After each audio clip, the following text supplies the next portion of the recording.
Hello साथीहरू, high. के छ खबर तपाईँहरूको? ठिकै छ नि होइन? आज एउटा सानो कुरा भन्नु जस्तो लाग्यो। के तपाईँ रिलेसनसिपमा हुनुहुन्छ? बिहे गर्न खोज्दै हुनुहुन्छ?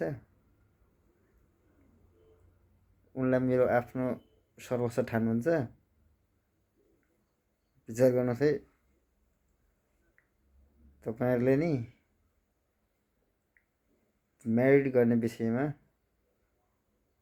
10 चोटि होइन, 50 चोटि होइन, 100 चोटि सोचेर बिहे गर्नुहोस् है। फेरि बुझ्नुभयो होला नि होइन? विचार गरेर मात्र फेरि भोलि फेरि रोएर कराएर फेरि सोसाइटीमा चाहिँ अथवा सामाजिक सञ्जालमा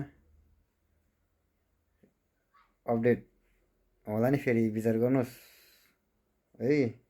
ल, ख्याल गर्नुहोस् आफ्नो, अरूको पनि।